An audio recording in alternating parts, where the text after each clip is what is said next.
So, seventh week voting results అయితే ఇలా ఉన్నాయి. అది అన్అఫీషియల్‌గా Tanuja Puttaswamy is leading and Tanuja వల్ల కళ్యాణ్‌కి ఓట్స్ పడుతున్నాయి అని చెప్పేసి బయట టాకు. మన టాక్ అయితే కాదు. అండ్ రమ్య మోక్ష ఎలిమినేట్ అయిపోతుంది ఈ వీక్‌లో అనేది చాలామంది కాన్ఫిడెంట్‌గా చెప్తూ ఉన్నారు. అండ్ నాకు కూడా అదే అనిపిస్తుంది. రమ్య మోక్ష ఈ వీక్‌లో ఎలిమినేట్ అయిపోవచ్చు అని చెప్పేసి. అండ్ మిగతా వాళ్ళందరూ కొంచెం అటు ఇటు అవ్వచ్చేమో అన్న ఫీలింగ్. లేదు బిగ్ బాస్ ఇంకొంచెం ఆట మార్చి శ్రీనివాస్ సాయి కానీ రాము రాథోడ్ని కానీ ఎలిమినేట్ చేస్తే గేమ్ ఇంకోలా మారిపోతుంది.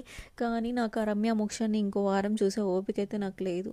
మీలో ఎంతమందికి ఇదే ఫీలింగ్ ఉందో కమెంట్ సెక్షన్లో మెన్షన్ చేయండి. అండ్ మీ ఓట్ ఎవరికో, వీళ్ళందరిలో మీ ఓట్ ఎవరికో కూడా మెన్షన్ చేయండి. నా ఓట్ అయితే ఎయిదర్ తనూజ పుట్టస్వామికి లేదా దివ్య నిఖితాకి. అది ఓటింగ్ లిస్ట్లో ఎవరుంటో దాన్ని బట్టి మారుతూ ఉంది. నేనైతే ముగ్గురికి ఓటేస్తూ ఉన్నాను. ఒకటి సుమన్ శెట్టి గారు ఫస్ట్ ప్లేస్లో ఉంటారు. తనుజ పుట్టస్వామి నామినేషన్స్లో ఉంటే తనుజ పుట్టస్వామి ఆర్ సుమన్ శెట్టి ఆర్ దివ్య నిఖిత, వీళ్ళ ముగ్గురు మీదే నా ఓటింగ్ వెళ్తూ ఉన్నింది. అండ్ మీ ఓట్ ఎవరికి కమెంట్ సెక్షన్లో మెన్షన్ చేసేయండి.